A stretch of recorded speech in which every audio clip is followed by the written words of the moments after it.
आज हमारे अध्ययन का विषय है समाजवाद, है ना। समाजवाद आज के समय की सबसे ज़्यादा महत्वपूर्ण अवधारणा है। समाजवाद का जो सिद्धांत है वो व्यक्तिवाद के विरोध में अस्तित्व में आया है। समाजवाद की अगर हम प्राचीन संकल्पना की बात करें तो प्राचीन काल में प्लेटो ने सर्वप्रथम जो है समाजवाद का वर्णन अपनी पुस्तक जो है रिपब्लिक में किया।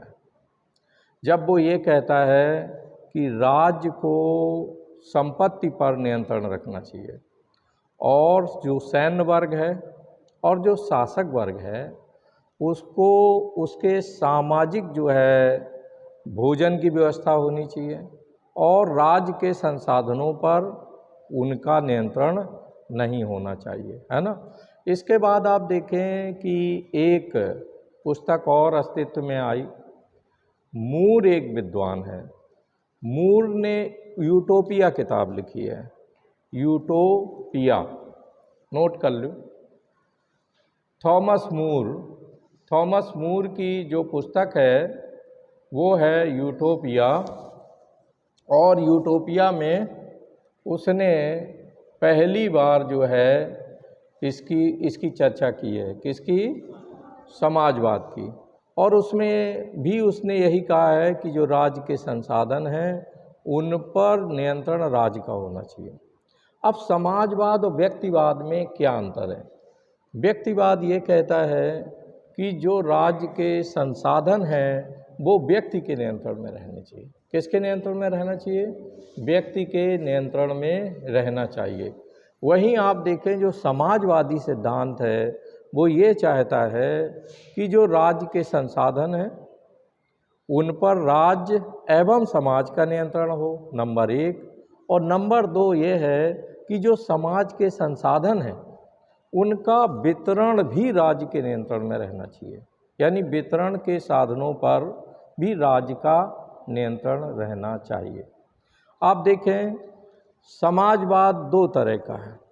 एक है स्वप्नलोकी समाजवाद, जिसकी का वर्णन जो है रॉबर्ट ओवेन ने किया, है ना। इसके अलावा नोट करेंगे जो स्पेशली स्वप्नलोकी समाजवाद है उसका प्रतिपादन रॉबर्ट ओवेन ने किया। रॉबर्ट ओवेन ने, जिसे हम प्रारंभिक समाजवाद भी कहेंगे, है ना। तो रॉबर्ट ओवेन ये इंग्लैंड का विचारक था। साइमन ने इसका वर्णन किया है, साइमन ने भी इसका वर्णन किया। और इसके अलावा आप देखें इसमें खास करके अगर हम समाजवाद का अर्थ नोट करेंगे कि समाजवाद लिख लें, समाजवाद राज्य का कार्य क्षेत्र संबंधी एक महत्वपूर्ण सिद्धांत है। समाजवाद राज्य का कार्य क्षेत्र संबंधी एक महत्वपूर्ण सिद्धांत है। समाजवाद का ध्येय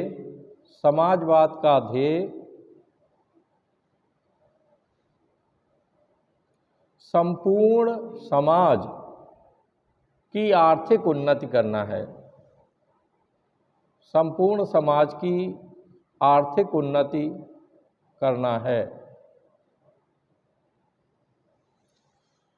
यह उत्पादन एवं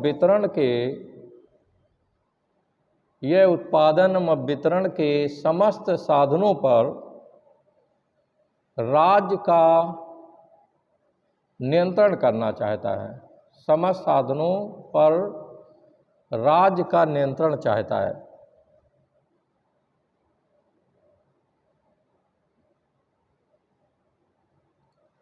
समाजवाद की कुछ महत्वपूर्ण परिभाषाएं हैं, जिसमें सेलर्स की एक परिभाषा है। सेलर्स के अनुसार समाजवाद एक जनतांत्रिक समाजवाद एक जनतांत्रिक आर्थिक आंदोलन है। एक जनतांत्रिक आर्थिक आंदोलन है जिसका उद्देश्य अधिकाधिक न्याय एवं स्वतंत्रता की प्राप्ति है। न्याय एवं स्वतंत्रता की प्राप्ति है। एक दूसरी बहुत ही सरल परिभाषा अगर हम देखेंगे तो वो परिभाषा नोट करें। समाजवाद व्यक्तिगत हितों को सामाजिक हित के अधीन रखता है। व्यक्तिगत हितों को सामाजिक हितों के अधीन रखता है। सामाजिक हितों के अधीन रखता है। अब एक बहुत ही प्रसिद्ध डिक्शनरी है, विश्वकोश है, इंसाइक्लोपीडिया ऑफ ब्रिटेनिका के अनुसार, इंसाइक्लोपीडिया ऑफ ब्रिटेनिका के अनुसार, इंसाइक्लोपीडिया ऑफ ब्रिटेनिका के अनुसार समाजवाद वह नीति का सिद्धांत है, समाजवाद वह नीति का सिद्धांत है जिसका उद्देश्य एक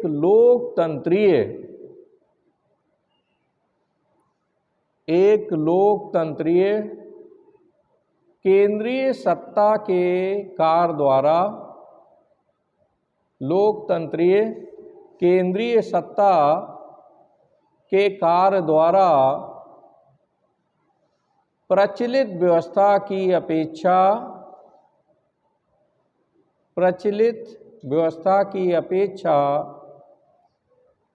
धन का श्रेष्ठतम वितरण, केंद्रीय सत्ता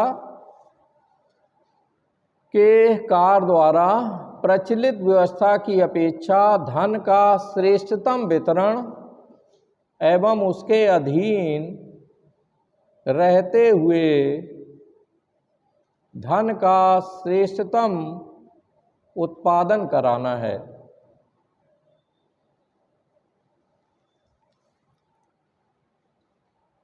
अब हम आप जो है देखिए, ये जो विशेषताएं हम लोगों ने अभी नोट की हैं, स्पेशली परिभाषाएं, जरा सामने बैठे हैं आप, हेलो सामने बैठे, हाँ।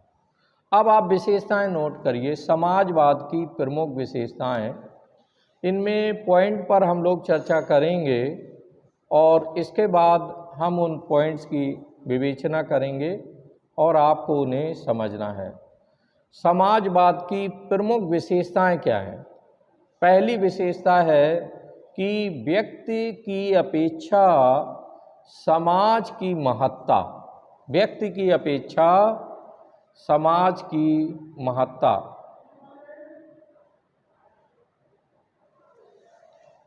इसे हमें अच्छी तरह से समझना है कि व्यक्ति के अपेक्षा जो है समाज को यह सिद्धांत अधिक महत्ता प्रदान करता है। आप देखें, जो व्यक्तिवादी अवधारणा थी वो व्यक्ति को ज़्यादा महत्व देते हैं और वो व्यक्ति को अधिक से अधिक स्वतंत्रता देकर चाहते हैं कि खासकर व्यक्ति को इतनी अधिक स्वतंत्रता दी जाए कि वो राज्य के संसाधनों पर भी कंट्रोल कर सकता है। कोई व्यक्ति पूंजीपति भी बन सकता है, चूँकि चाहे एडम स्मिथ हो, चाहे जे.एस. मिल हो, जो भी विचारक हैं वो सब के सब व्यक्ति को अधिक से अधिक स्वतंत्रता देने के पक्षधर हैं। लेकिन ये जो समाजवादी सिद्धांत है ये व्यक्ति के स्थान पर समाज को महत्ता प्रदान करता है और ये कहता है कि व्यक्तिगत राज्य के संसाधनों पर व्यक्तिगत नियंत्रण नहीं होना चाहिए, क्योंकि व्यक्ति जो भी राज्य की संपत्ति है वो सब समाज की है। तो ऐसी कंडीशन में राज्य आगे बढ़ कर के जो भी आर्थिक संसाधन हैं उन पर अपना नियंत्रण कर ले और नियंत्रण करने के बाद उनका क्रमशः वितरण करे, है ना। पूंजीपतियों को ज़्यादा बढ़ावा ना दे। समाजवाद का जो सिद्धांत है, एक तो हमें ये समझना है कि ये सामाजिक समानता पर बल देता है। किस पर बल देता है? कि समाज में ज़्यादा बड़े और छोटे लोग ना हों, कुछ लोगों के पास सारे संसाधन ना हो, और संसाधनों का वितरण जो है न्याय और लोकतांत्रिक सिद्धांतों के आधार पर सभी के मध्य होना चाहिए। ठीक है, तो इस तरह से आप देखें कि ये जो पहला पॉइंट है, पहली विशेषता जो हम लोगों ने अभी नोट की है, इसके बाद जो दूसरी विशेषता है उसको हम लोग नोट करेंगे। दूसरी विशेषता है कि समाजवाद का उद्देश्य पूंजीवाद का अंत करना है। समाजवाद का उद्देश्य पूंजीवाद का अंत करना है या पूंजीवाद को नष्ट करना है। ठीक है, ये समाजवाद की दूसरी विशेषता है। अगर हम वैज्ञानिक समाजवाद का अध्ययन करते हैं और कार्ल मार्क्स का अध्ययन करते हैं तो हम ये पाते हैं कि हमेशा समाज पर बुर्जुआ वर्ग का नियंत्रण रहा है। किसका नियंत्रण रहा है? बुर्जुआ वर्ग का। और जो सर्वहारा है वो अनेक रूपों में शोषण का शिकार होता रहा है। तो ऐसी कंडीशन में समाजवाद ये चाहता है कि जो पूंजीपति हैं उनको ज़्यादा राज को बढ़ावा नहीं देना चाहिए, पूंजीपतियों पर इस तरह से रिस्ट्रिक्शन लगाना चाहिए। दूसरा, समाजवाद चाहता है कि राज्य जो है वो सार्वजनिक क्षेत्र को ज़्यादा बढ़ावा दे। किसको बढ़ावा दे? सार्वजनिक क्षेत्र को ज़्यादा बढ़ावा दे, यानी राज्य अपने नियंत्रण में कल कारखाने खोले, है ना, और फिर लोगों को ज़्यादा से ज़्यादा रोजगार प्रदान करे। और इधर आप देखें व्यक्तिवाद क्या चाहता है? व्यक्तिवाद चाहता है कि अधिक से अधिक स्वतंत्रता दी जाए, जिससे जो लोग मेधावी हैं, प्रतिभाशाली हैं, है ना, वो क्रमशः आगे बढ़ें। लेकिन हमें ये पता है कि ये जो आपका सिद्धांत है व्यक्तिवाद, जिससे पूंजीपतियों को बहुत ज़्यादा बढ़ावा प्रदान किया गया, तो इसके द्वारा आप देखें सर्वहारा का बहुत ही ज़्यादा शोषण हुआ। तीसरी विशेषता नोट करें कि उत्पादन तथा वितरण के साधनों पर समाज का नियंत्रण चाहता है। उत्पादन तथा वितरण के साधनों पर समाज का नियंत्रण चाहता है। तो समाजवादी क्या चाहते हैं कि जो उत्पादन और जो वितरण के साधन हैं, उत्पादन कहाँ होता है? उद्योग धंधों से होता है। सबसे पहले उत्पादन हमारे खेतों से होता है। तो जो भी उत्पादन के यानी सारी कृषि व्यवस्था राज्य के नियंत्रण में हो और सारे उद्योग धंधे भी राज्य के नियंत्रण में हो और लोग केवल सेवक के बतौर काम करें, है ना। और ऐसी कंडीशन में समाजवादी चाहते हैं कि सभी की मूलभूत आवश्यकताएं, रोटी, कपड़ा और मकान, ये सभी की पूरी हों, है ना। तो जो समाजवाद है वो मूलतः जो है उत्पादन और वितरण, इन दोनों साधनों पर राज्य का नियंत्रण चाहता है। नेक्स्ट पॉइंट नोट करें, समाजवाद मानवीय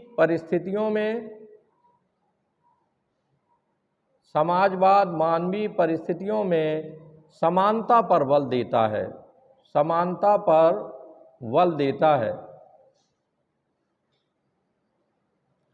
तो जैसा हम लोगों ने अभी देखा कि समाजवाद का मूलभूत सिद्धांत ही यही है कि समानता को अधिक से अधिक पोषण मिलना चाहिए राज्य नामक संस्था के द्वारा, कि ऐसा ना हो कि चंद पूंजीपति राज्य के सारे संसाधनों पर कंट्रोल कर लें। जैसे वर्तमान समय में अगर हम देश की परिस्थितियों का अवलोकन करें तो ये पाते हैं कि चंद पूंजीपतियों के पास देश की कुल राष्ट्रीय आय का 60 से 65% पैसा उनके पास है, और पूरी देश की जो अन्य जनसंख्या है उसके पास बहुत कम। यानी पता ये लगा संसाधनों का वितरण, आय का वितरण सभी के साथ बराबर से नहीं है। नेक्स्ट पॉइंट नोट करें, पांचवा है कि समाजवादी प्रतियोगिता का अंत कर समाजवादी प्रतियोगिता का अंत कर सहयोग की स्थापना करने के पक्षधर हैं। समाजवादी प्रतियोगिता का अंत कर सहयोग की स्थापना के पक्षधर हैं। सहयोग की स्थापना के पक्षधर हैं। तो ये किस तरह इसे हमें समझना है कि समाजवादी चाहते हैं कि प्रतियोगिता न रहे। प्रतियोगिता तब ज़्यादा रहती है जब पूंजीपति ज़्यादा होगा। पूंजीपति जो होंगे तो वो कंपटीशन आपस में करेंगे। जैसे अभी हम पा रहे हैं अपने देश को ही अगर हम अवलोकन करें तो किस प्रकार से कुछ पूंजीपतियों को राज्य का जो सत्ता प्रतिष्ठान है वो उनकी सहायता कर रहा है ना। बाकायदे बैक से फ़ोन जाता है कि ये डील जो है वो अगले पूंजीपति को सौंप दी जाए, है ना। तो इस तरह से आप देखें प्रतियोगिता बहुत ज़्यादा रहती है। तो ये जो समाजवाद चाहता है कि जब सार्वजनिक क्षेत्र पर राज्य की सारी संपत्ति पर नियंत्रण जो है समाज एवं राज्य का हो जाएगा तो ऐसी कंडीशन में जो गला काट प्रतियोगिता है वो समाप्त हो जाएगी। ठीक है, तो इस तरह इसके बाद छठवां पॉइंट हम लोग नोट करेंगे, समाजवाद का आंशिक एकता पर बल या समाज की आंशिक एकता पर बल। आंशिक एकता पर बल। तो ये जो समाजवादी सिद्धांत है वो समाज की आंशिक एकता पर बल देता है। क्योंकि व्यक्ति जो है वो समाज की एक इकाई है, व्यक्तियों के मिलने से ही समाज बनता है। तो ऐसी कंडीशन में समाजवादी ये चाहते हैं कि जब सभी में आपस में समानता होगी, ज़्यादा आर्थिक रूप में सामाजिक रूप में बहुत बड़ा अंतर और गैप नहीं होगा, तो ऐसी कंडीशन में एक सामाजिक एकता मेंटेन हो जाएगी। ठीक है भाई। अब नेक्स्ट पॉइंट आप देखें कि समाजवाद के बारे में क्या यानी तर्क दिए जाते हैं। समाजवाद के गुण अथवा इसके पक्ष में तर्क। समाजवाद के गुण अथवा इसके समर्थन में दिए जाने वाले तर्क।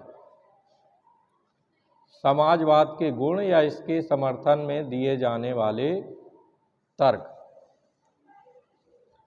तो इसमें जो पहला समाजवाद का गुण है, जैसा हमने अभी पूर्व में इस पॉइंट को नोट किया है कि समाजवादी पूंजीवाद का अंत चाहते हैं।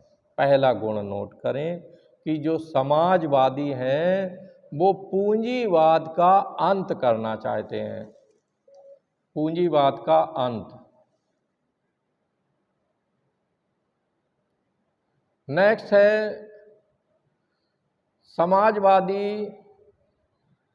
व्यक्ति के स्थान पर समाज की महत्ता का प्रतिपादन करते हैं। समाजवादी व्यक्ति के स्थान पर समाज की महत्ता का प्रतिपादन करते हैं।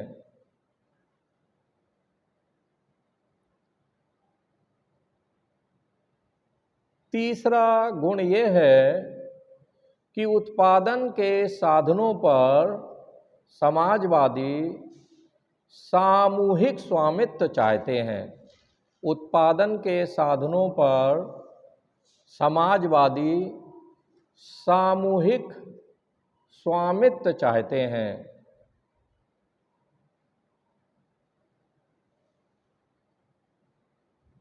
नेक्स्ट इसका गुण यह है, उत्पादन के साधनों पर सामूहिक स्वामित्व यानी कंट्रोल और नियंत्रण चाहते हैं, मालिकाना हक चाहते हैं। नेक्स्ट है बेरोजगारी एवं अभावों का अंत करना चाहते हैं।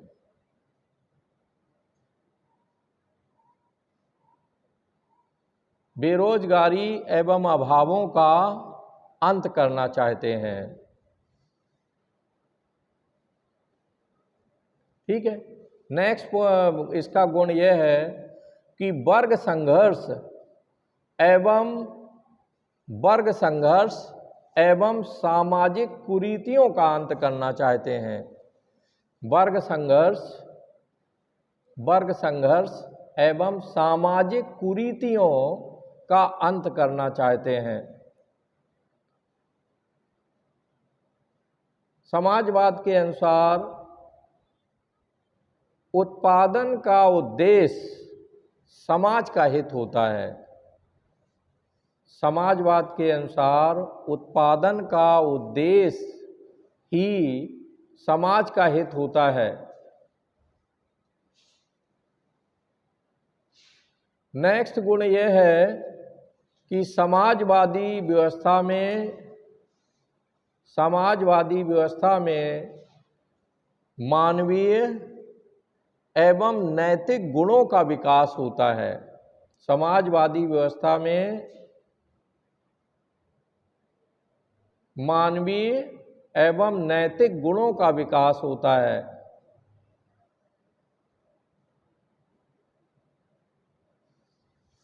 अब आप देखें कि यहाँ पर हमने समाजवाद के ये गुण देखे कि किस प्रकार से वो पूंजीवाद का अंत करना चाहते हैं और नैतिक आधार पर, राजनीतिक आधार पर, आर्थिक आधार पर वो चाहते हैं कि राज्य के जो भी संसाधन हैं उन पर पूरी तरह से समाज एवं राज्य का नियंत्रण हो। यानी ज़मीन पर भी राज्य का नियंत्रण हो, उद्योग धंधों पर भी राज्य का नियंत्रण हो।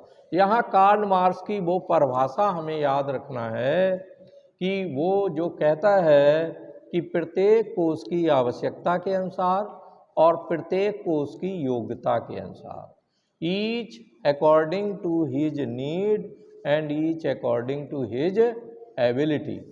यानी प्रत्येक व्यक्ति अपनी योग्यता के अनुसार राज्य को अपनी सेवाएं देगा और राज्य प्रत्येक व्यक्ति को उसकी आवश्यकता के अनुसार उसकी जो आवश्यकताएं हैं उन्हें वो पूरा करेगा। तो इस तरह से आप देखें कि ये जो समाजवादी सिद्धांत है जिसकी हमने अभी विशेषताएं देखी और इनके गुणों का अध्ययन किया।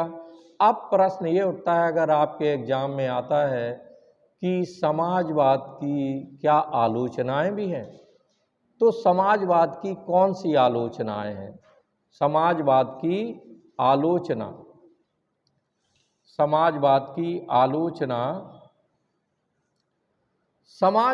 आलोचना निम्न बिंदुओं के आधार पर की जाती है। समाजवाद की आलोचना निम्न बिंदुओं के आधार पर की जाती है। पहला पॉइंट, समाजवादी व्यवस्था वाले राज्य में उत्पादन की क्षमता कम होगी।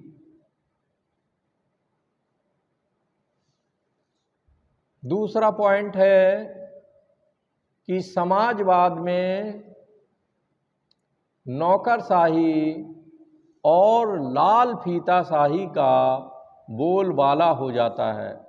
समाजवाद में नौकरशाही और लाल फीताशाही का बोलबाला हो जाता है। लाल फीताशाही का बोलबाला हो जाता है। नेक्स्ट आलोचना इसकी ये की जा सकती है कि पर्याप्त अपव्यय होता है।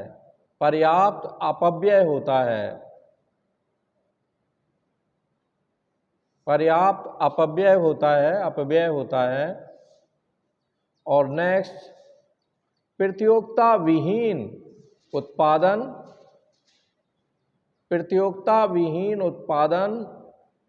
एवं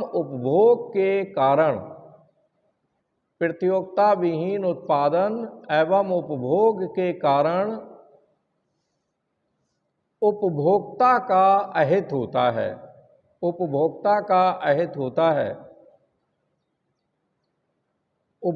का अहित होता है।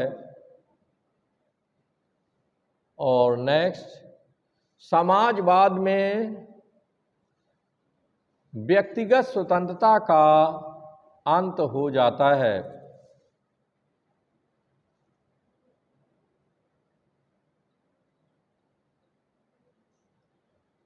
तो यहाँ पर हम आप जो है पहले पॉइंट से ही इस पर चर्चा करते हैं कि समाजवादी व्यवस्था वाले राज्य में उत्पादन की क्षमता कम होगी। कैसे होगी? चूँकि there will be no competition among people.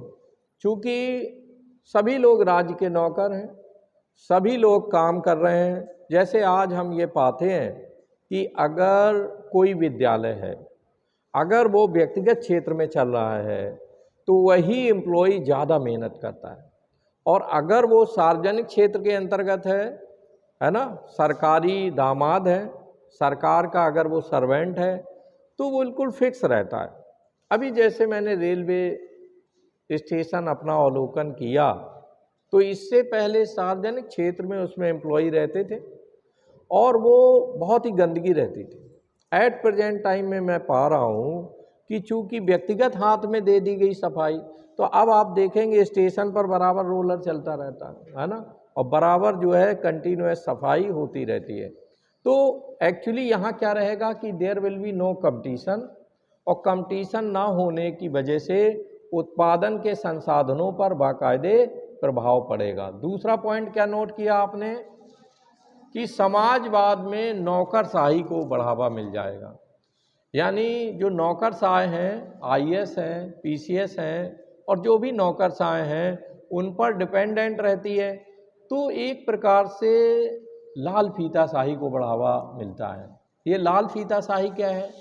अगर आप किसी ऑफिस में जाएंगे तो वहाँ पर देखेंगे कि बड़ी बड़ी जो फाइलें हैं वो लाल टेप से बंधी हुई रखी रहती, गौर करना, है ना। तो आप देखें कि ये क्या है कि वो सारा अपने काम को समय से निपटान नहीं करते हैं और उठाकर फाइलों में रख देते हैं। और कोई व्यक्ति जाता है कि मुझे भाई ये चाहिए, वो चाहिए, मेरा ये काम अभी होना है, तो लेट लतीफ़ी और लाल फीताशाही के वो शिकार हो जाते हैं, है ना। पीछे हमने देखा गत वर्षों में, पूर्व वर्षों में बहुत करप्शन रहा। अगर व्यक्ति को अपना कोई कार्य कराना होता था तो नौकरशाही उसमें बहुत देरी करती थी। इस समय हम डिजिटल और वर्चुअल वर्ल्ड में रह रहे हैं, तो कामों में स्पीड आ गई है बहुत ज़्यादा। तो यहाँ क्या है कि हमने व्यक्तिगत एवं समाजवाद, व्यक्तिवाद और समाजवाद, इन दोनों में कॉम्बिनेशन एक तरह से बना लिया है, जिसकी वजह से गति में वृद्धि हुई है। अगला पॉइंट आपने क्या लिखा है? पर्याप्त अपव्यय होता है ना।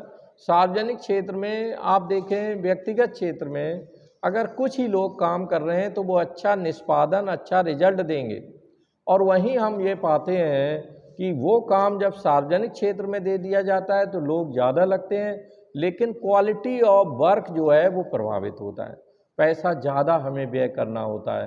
तो इस तरह से आप देखें कि समाजवादी सिद्धांत को अगर हम लागू करते हैं तो संसाधनों में बहुत ज़्यादा अपव्यय होता है। नेक्स्ट आपने लिखा है प्रतियोगिता विहीन उत्पादन होगा एवं उपभोग के कारण उपभोक्ता का हित होगा। आप देखें सरकारी क्षेत्र में जो चीज़ें, सार्वजनिक क्षेत्र में जो चीज़ें बनेंगी, तो चूँकि सभी लोग उद्योग धंधों में सर्वेंट हैं और कंपटीशन कोई है नहीं, उत्पादन हम ही को करना है, तो ऐसी कंडीशन में क्वालिटी नहीं आ पाएगी। और उससे सफरर कौन होगा? कौन व्यक्ति सफ़र करेगा? उपभोक्ता, जो कंज्यूमर है, कंज्यूमर उसमें सफ़र करेगा। तो इस तरह से हम आप देखें कि इसमें समाजवाद को लाने से क्या होगा कि जो क्वालिटी ऑफ वर्क है, काम का निष्पादन और काम की जो क्वालिटी है उस पर असर होगा, और स्पेशली जो उपभोक्ता है उसे अच्छी चीज़ें नहीं मिल पाएंगी, उसे घटिया और ख़राब चीज़ों से ही समझौता करना होगा। नेक्स्ट पॉइंट आपने क्या नोट किया है कि समाजवाद में व्यक्तिगत स्वतंत्रता का अंत हो जाता है ना। व्यक्तिगत स्वतंत्रता जो है उसमें ज़्यादा महत्व नहीं दिया जाता है। सारा सब कुछ समाज के लिए आपको सेक्रीफाइस करना है, समाज के लिए काम करना है, राज्य के लिए काम करना है, किसी व्यक्ति में बहुत ज़्यादा प्रतिभाशीलता है, या सपोज दैट आप अपनी प्रतिभा का इस्तेमाल करके आप पूंजीपति बन सकते हैं। आज टाटा, बिरला, अंबानी जो बड़े बड़े पूंजीपति हैं, या इंटरनेशनल लेवल पर अगर हम पूंजीपतियों को देखें तो वो रैपिडली जो ग्रोथ करते चले जाते हैं, तो वो अपनी प्रतिभा का इस्तेमाल करते हैं, व्यक्तिगत स्वतंत्रता का इस्तेमाल करते हैं। तो यहाँ क्या होगा कि व्यक्तिगत जो स्वतंत्रता है वो ज़्यादा नहीं रहती है। समाजवाद में आपको सर्वस्व समाज के लिए और राज्य के आगे समर्पण कर देना होता है। लेकिन एक अच्छी बात, अब महत्व की अगर हम बात करें तो समाजवाद का अपना महत्व है। समाजवाद के द्वारा शोषण का बहुत कुछ अंत हुआ, सभी लोगों की जो मूलभूत आवश्यकताएं पूरी हुई। पब्लिक सेक्टर और प्राइवेट सेक्टर को बढ़ावा कौन सा सिद्धांत दे रहा था? पीछे वाले लोग बताएंगे कि प्राइवेट सेक्टर को कौन सा सिद्धांत बढ़ावा दे रहा था? व्यक्तिवाद।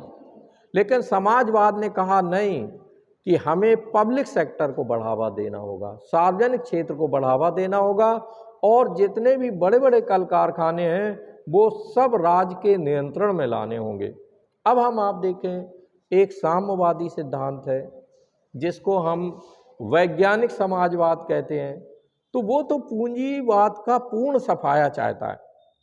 जब हमारे देश में संविधान का निर्माण हो रहा था तो पंडित जवाहरलाल नेहरू एक तरफ साम्यवाद की ओर देख रहे थे, है ना, और दूसरी तरफ वो समाजवाद पर भी उनकी दृष्टि थी। तो उन्होंने कहा कि साम्यवाद एक प्रकार से खतरनाक सिद्धांत है, जिसमें पूंजीपतियों का, बुर्जुआ तबके का पूरी तरह से सफाया करने की बात हो रही थी कि या तो सरेंडर करो या इनको मार दो, ठीक, इनके संसाधन छीन लो। पंडित नेहरू ने कहा नहीं, हम देश की आज़ादी के बाद देश में लोकतांत्रिक समाजवाद अपनाएंगे। क्या अपनाएंगे? लोकतांत्रिक समाजवाद, यानी समाजवाद को हम लोकतंत्र के अधीन लाएंगे।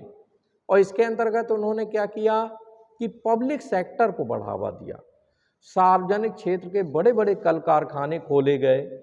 पीछे मैंने डिस्कस किया था कि भिलाई का कारखाना, बोकारो, दुर्गापुर, राउरकेला स्टील प्लांट, और बहुत सारे, लाल इमली मिल अपने पड़ोस में ही थी, है ना, एल्गिन मिल, तमाम तरह की मिलें खोली गई।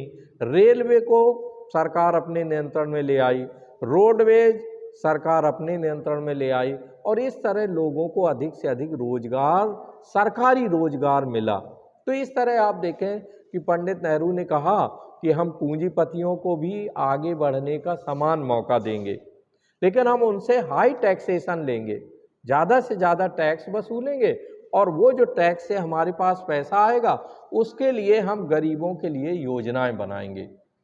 वृद्धा पेंशन, वजीफे प्रदान करना, जो स्कॉलरशिप आप सबको मिलती है, इन तमाम तरीक़ों से जो है जनता की सेवा की जाएगी। तो इस तरह से आप देखें कि जो लोकतांत्रिक समाजवाद और जो साम्यवाद है, साम्यवाद थोड़ा हिंसात्मक सिद्धांत है। हालांकि कार्ल मार्क्स ये कहता था कि केवल और केवल समाजवाद अगर ईमानदारी से लागू करना है, और ये स्वप्नलोकी जो समाजवाद है, ये स्वप्नलोकी इसको ये कहते थे कि ये केवल समाजवाद की विवेचना कर रहे थे, लेकिन समाजवाद का हाउ टू इम्प्लीमेंट इट, इसको इम्प्लीमेंटेशन कैसे किया जाए, इस पर इनका मामला क्लियर नहीं था। तो इसलिए इन्हें यूटोपियन कहा गया कि ये स्वप्नलोकी है। और आफ्टर ऑल कार्ल मार्क्स ने कहा नहीं, शक्ति के साथ हमें राज्य के संसाधनों पर कंट्रोल करना होगा। साम्यवाद में क्या था? जैसा आपने देखा 1917 में लेनिन ने रूस में जो है साम्यवादी क्रांति की। वहाँ का शासक जो जार था, जार को समाप्त किया गया, पूंजीपतियों को राज्य के कंट्रोल में ले आया गया, राज्य की सारी जमीन पर राज्य का नियंत्रण हो गया, और सारे लोग वो राज्य के सेवक हो गए। आज हम अपने देश में देखते हैं कि किस प्रकार से, आप देखें, कुछ लोगों पे ज़मीन है और बहुत ज़्यादा ज़मीन है, और वहीं ज़्यादातर लोग भूमिहीन हैं, उनके पास ज़मीन नहीं है। कुछ भूपतियों के पास पता लगा 500 बीघे 400 बीघे इतनी इतनी बड़ी लैंड है, पता लगा नौकरों के नाम जमीन लिखी हुई है, इवन डॉगीज के नाम जमीन लिखी हुई है कि उसके भरण पोषण के लिए भी उस जमीन से खर्चा निकलेगा, लेकिन एक इंसान है जिसके पास जमीन नहीं है।